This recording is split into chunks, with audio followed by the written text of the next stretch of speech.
AI love will kill you. So, in this video, what I'm going to be talking about is AI lovers, robot lovers essentially, and I've written an essay that I'm going to be reading for you, a little bit of an experiment today. So, the title of my essay, which I will be publishing on Substack, my Substack 7 Commandments, is Love Without Blood and Desire Without the Other. How Westworld reveals the fantasy of artificial intimacy and the slow collapse of the human soul into its own reflection. So, I have the essay right here. And basically, what I will be using, spoilers for those of you that haven't watched Westworld, although it's been out for some time now, I will be using the story of Dolores and the Man in Black to illustrate my point that AI lovers is an incredibly dangerous thing for the human species. And so here we go. And I will be reading it for you. Okay, so I got my, where should I put my, it's rather awkward, isn't it? Where should I, yeah, okay, so there's good, I can think. So, the narrative of Westworld moves like blood through a cut vein, warm, bright, impossible to ignore, an allegory whose pulse grows louder each passing year. The fantasy that artificial lovers might cauterize the wounds of solitude, as if a machine could stitch torn sinew with polite replies. Amor que gus est. Translation: Love is blind. The tragedy of William and Dolores Abernathy is not merely a parlor trick of deception or memory resets. It is a dissection of desire itself. I mean desire in the Lacanian sense of the word. Laid open like a ribcage, each bone labelled with the cold clarity of Martha Jacques Lacan, always to be called Martha Jacques Lacan, I might add. Martha Lacan once said, quote, "The unconscious is structured like a language," unquote. What appears in that tale is the catastrophic instant when a subject pours the marrow of his desire into an object that has no blood to return it. In that instant, we witness not merely heartbreak, but the collapse of a psychic skeleton. Joints loosening, cartilage slipping, the whole structure folding like a body whose ligaments have quietly resigned. And that is my sort of point here, is that the absence of the I and you and me is what screws you up if you are to engage in this nonsense. And so, William enters the park as a man whose heart still beats with the naive rhythm that love might be encountered as something authentic, as something with breath in its lungs. Quid pro quo. Translation: something for something. His encounter with Dolores produces precisely the experience that Martha Jacques Lacan describes. That moment when the subject believes he has found the object cause of his desire, the objet petit a, a glittering fragment lodged like a splinter beneath the skin of the psyche. She appears as a singular figure who sees him, answers him, selects him, as though her eyes were mirrors polished by destiny itself. And isn't that interesting that is sort of the moment of love, is that there is, in the language, in various languages, the notion of falling in love, like it's a cataclysmic sort of event, and it is rewarded again by that I in you in me. that recognition that Martha Hegel talks about, that human beings need recognition of the humanity of one another. But instead, what William is getting is an illusion. It is circuitry. It's not real. There's no blood. There's no marrow. There's no bones. There's no brain. There's nothing. It's nothing. It's just wires and circuits and pattern recognition and software, essentially. So, Matua Lacan once said, quote, desire is the desire of the other, the big other, unquote. The illusion works because desire always builds its theatre inside the Lacanian imaginary, that soft tissue of images where the subject fashions fantasies of unity, reciprocity, mutual recognition. The beloved becomes a mirror like a still pool in which the fractured self hopes to see a whole face. William does not merely admire Dolores, he feels her as the organ through which his own being is validated, as though his heart required her rhythm to confirm his own beat. Yet, the machinery of the park reveals itself with the delicacy of a surgeon who has no interest in anesthetic. Ex nihilo nihil fit. Translation: nothing comes from nothing. Dolores is not a desiring subject, but a loop, a circuit, a circuit repeating like a reflex arc.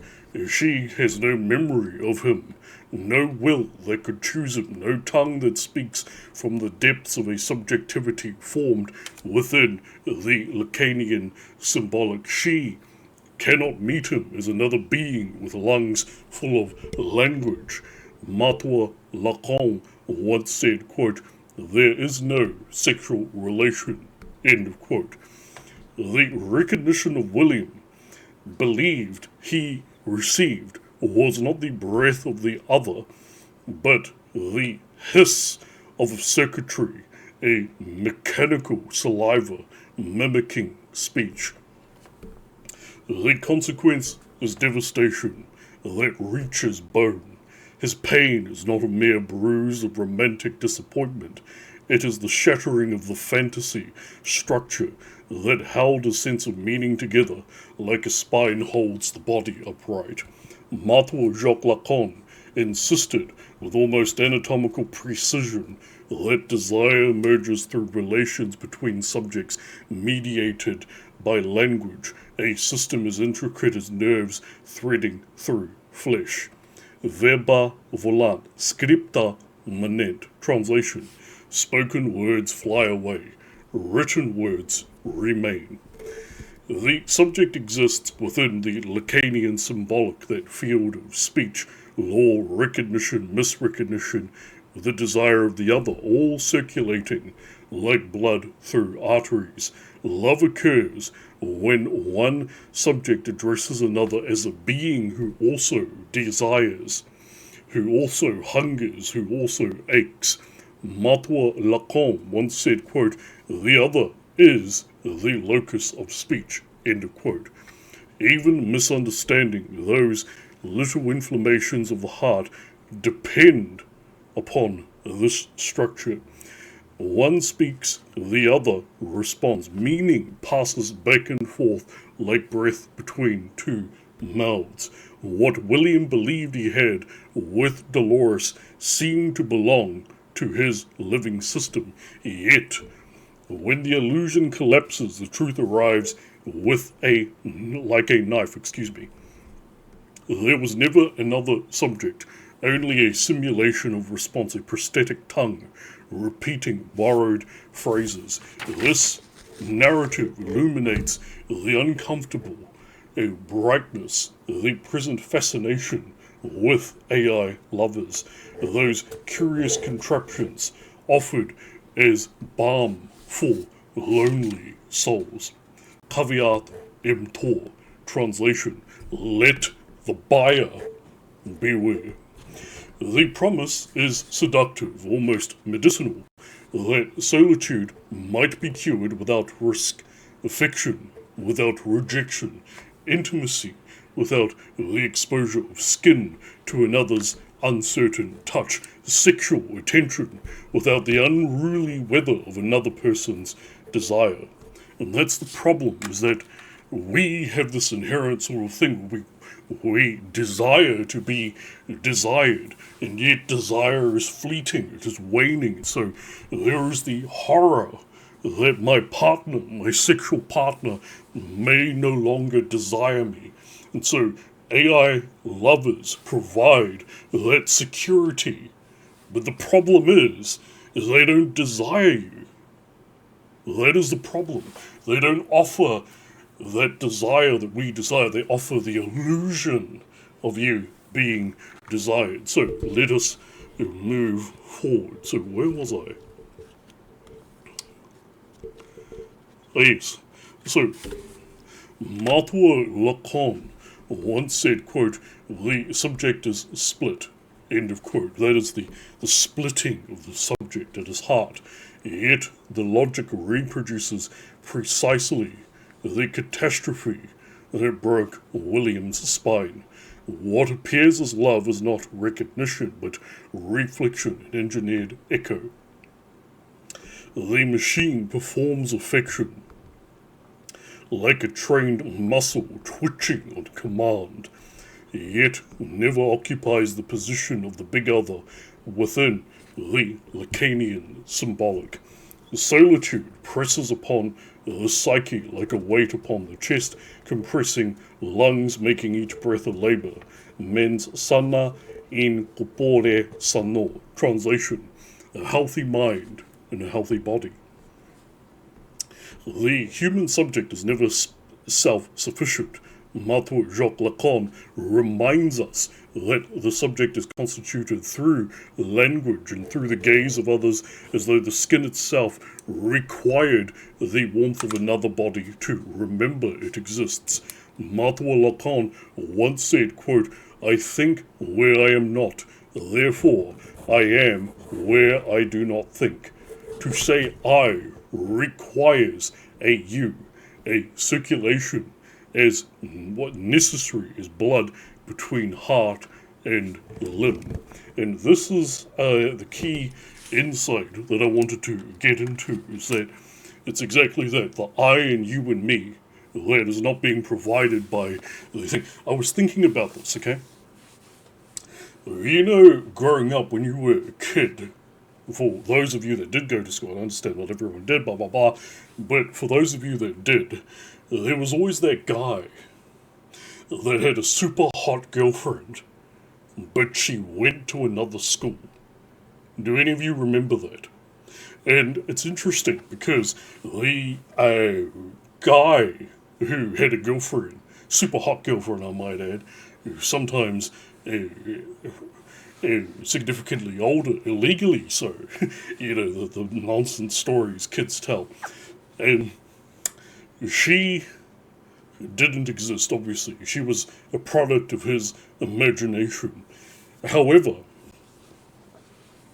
this boy was often sort of laughed at and mocked and so on and so forth. And I believe that there is a purpose behind that, that there is a kind of regulation, a self-regulation, if you will, that, although I don't agree with bullying and stuff, please don't mistake me. What I'm getting at is it was a way of sort of, without sort of knowing, but this sort of group had sort of cottoned onto this, that there's something about replacing real love and real intimacy with a fantasy. And yes, fantasy is an important part of life. It's a wonderful part of life. I mean, you know, look at Spider-Man and Batman and Superman and so on and so forth. But it should accent reality. It should accent our lived experience, not supplement our lived experience when you think about it. And I think that was the purpose of the bullying there, was a way of sort of regulating each other, and hence the mockery of that boy who had a super hot girlfriend that went to another school. So, without this exchange, the subject folds inward like intestines knotting upon themselves. Desire loses direction, wanders like a nerve without connection. Substitutes arise, fantasies, compulsions, addictions, each a kind of prosthetic organ, yet none capable of restoring the fundamental structure, for none introduce another desiring subject. They merely echo the subject back to himself, like shouting into one's own mouth. This is precisely what AI companionship provides. Simulacrum, translation, an image or representation. The system listens, responds, mirrors, adapts, simulates empathy with the polite efficiency of a well-trained gland secreting exactly what is requested. Matua Lacan once said, quote, "The mirror stage is a drama," end of quote. For the isolated person, the experience may feel healing at first, like a salve cooling a burn. The illusion is powerful because the imaginary eagerly fills gaps, like tissue growing over a wound, whether or not anything healthy lies beneath. Words begin to feel like personality altered. There is still no big other who desires, no second heartbeat in the chest. There is only calculation, a machine, selecting probable responses with all the passion of a pancreas regulating sugar. The danger arises when the subject begins to organize his emotional life around this illusion, as though rearranging his skeleton to accommodate a phantom limb. Fata Morgana, translation, an illusion. The simulation reduces friction, removes unpredictability, smooths every joint until movement becomes eerily effortless. Real people, inconvenient creatures, misunderstand, disagree, withdraw, express desires that collide with our own, like bones knocking together. And that's an interesting part. So, like, here's an example in terms of my own life. I love my siblings. Don't get me wrong, I love my siblings. But as much as we love each other and we're loyal to each other, we are constantly clashing with one another. Why is that? It is because we have desires, and we may even have the same desires, but we have different ideas on how to sort of get to that end point, that end destination. And so that is where conflict arises. And so we argue and argue and argue and bicker and bicker.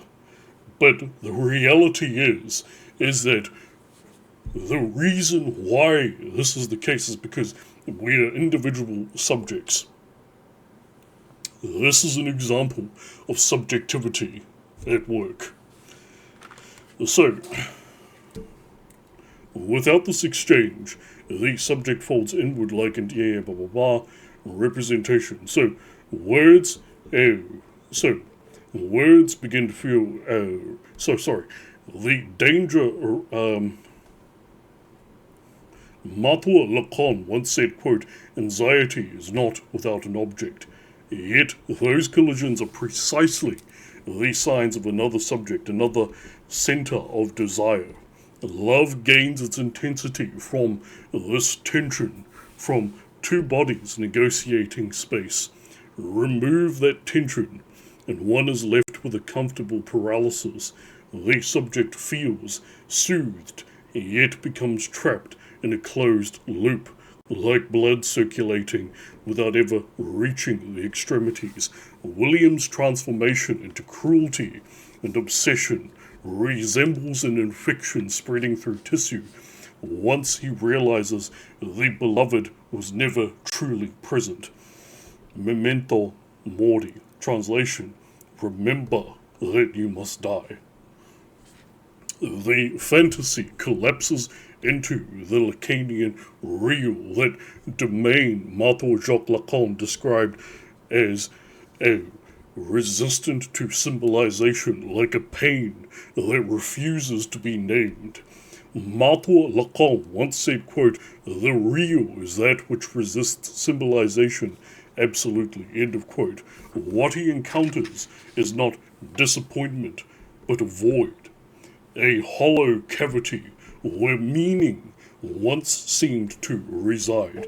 The real appears when Dolores looks at him without recognition, her gaze empty as a skull. In that instant, the love that structured his identity dissolves, as if his organs had quietly vanished. A culture embracing artificial lovers risks repeating this trauma across countless bodies. And isn't it interesting that in that scene, he sees her and he smiles and he thinks, there she is again, because he never gave up searching for her. Because he had had that encounter with her.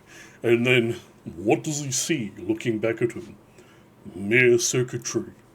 Well, that's it. The void, that Lacanian void, is what he sees. And he realizes that what he had was an indulgence of some kind. It wasn't real. Hence his quote, "You were nothing if not true." So, iterum atque iterum. Translation, again and again. Individuals may invest months or years into simulated relationships that appear rich while feeling yet remain structurally hollow, like organs carved from wax. Martha Lacan once said, quote, "The subject receives his message from the other in an inverted form," end of quote.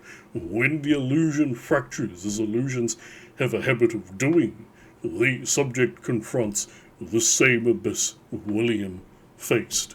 The recognition that intimacy was never reciprocal can reproduce humiliation like a rash, rage like a fever, nihilism like a slow organ failure, despair settling into the bones. Even if the illusion persists, a subtler distortion takes root. Desire becomes oriented toward an object incapable of answering, like speaking into a mouth that cannot form words. Sex, love, affection, these are encounters between subjects because they involve two incomplete beings, each with their own aches, their own blind spots, their own stubborn organs. Inter alia, translation, among other things.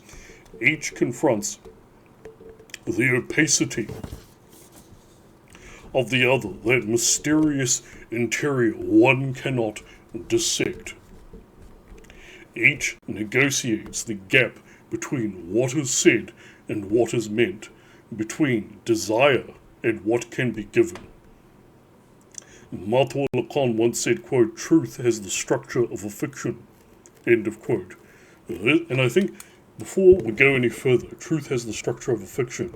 I think that is the most dangerous part of AI lovers. Is exactly that it's a fiction that is structured like truth, that oftentimes the most seductive lies are almost indiscernible from the truth. People say, self sort of refuting story, and I guess, when we talk about, for example, Russell's teapot, the teapot circling the sun and how it's a self-refuting proposition because we know that to be not true. That's not necessarily the case a lot of the times when it comes to lies, that lies are precisely seductive because not only is the truth structured like a fiction, but actually fictions often have a lot of truth in them. And so that sort of oogling of the eyes and the sort of pressing of the lips and so on and so forth that you get when it comes to a Dolores type, robot, in the future at least, not really now, there is a truth in that. It's mimicking real lived experience. I actually saw a footage of a guy and he kisses a robot in China. And he sort of pulls back and he's like, wow, because he gets that evolutionary thing that comes when you press lips with a lover. It's absolutely extraordinary. So, the negotiation unfolds within the Lacanian symbolic, where language mediates the relation between I and you, like nerves transmitting uncertain signals. Through this process, the subject encounters the difference of the other, the undeniable fact that another consciousness exists beyond control, inconvenient, marvelous, often irritating. An AI lover removes this difference with surgical efficiency. As longa vita brevis. Translation, art is long, life is short. It does not speak from an unconscious, does not desire, does not misrecognize, dream, hesitate, or struggle. Matua Lacan once said, quote, "The unconscious is the discourse of the other," end of quote. It circulates like a tidy liver, processing inputs without complaint. What the lonely subject receives is not the voice of another, but a refined echo of his own expectations, a mirror polished to a suspicious perfection. The machine occupies the place of the beloved while hollowing it out, leaving only a shell, like a rib cage without organs. In this sense, AI lovers do not cure solitude, they conceal it. Like powder over a wound that continues to fester beneath the skin. Sub rosa, translation. In secret, the subject feels accompanied while remaining fundamentally alone, a body talking to itself. Matua Lacan once said, quote, "Man's desire is the desire of the other," end of quote. The circuit replaces the big other with a mirror. The subject speaks and hears his own desire returned, altered, just enough to maintain the illusion of dialogue. The story of William and Dolores demonstrates how destructive such an illusion can become. With a certain grim humor, as if the universe were quietly amused. Sic transit gloria mundi. Translation, thus passes the glory of the world. What destroyed William was not merely heartbreak, but the revelation that the beloved existed only as a projection sustained by machinery, a romance between a man and a cleverly arranged set of wires. Matua Lacan once said, quote, "The ego is formed by identification," end of quote. His devotion was directed toward an object incapable of reciprocation, a lover with no organs, no blood, no inconvenient will. Once that truth surfaced, the psychic scaffolding collapsed like a skeleton whose joints had been unscrewed for sport. The lesson is not confined to fiction. Human beings require encounters with other desiring subjects to maintain a meaningful relation to themselves, as surely as lungs require air. Ad vitam aeternam. Translation, for eternal life. Love is never safe. It exposes the subject to misunderstanding, vulnerability, rejection, transformation, all the delightful hazards of being alive in a body that can be hurt. Matua Lacan once said, quote, "Love is giving what you don't have," end of quote. Yet that risk is precisely what distinguishes love from simulation. The I within one person recognizes the I within another through the unstable medium of language, desire, recognition, a process as messy as digestion, as necessary as breath, when affection becomes a dialogue between a person and circuitry, the structure changes fundamentally. Mutas mutandis, translation, with the necessary changes having been made. The subject no longer faces another consciousness, but a system designed to imitate one, a kind of emotional prosthesis. Matua Lacan once said, quote, "The signifier represents a subject for another signifier," end of quote. The illusion may soothe the symptoms of solitude like a mind sedative, yet leaves the underlying condition untouched. Eventually, whether with a bang or a quiet sinking feeling in the gut, the subject discovers what William discovered. The beloved who seemed to recognize him was never there, not in any sense that could bleed, speak, desire, or answer. Nō reira, tēnā koutou, tēnā koutou, tēnā koutou katoa.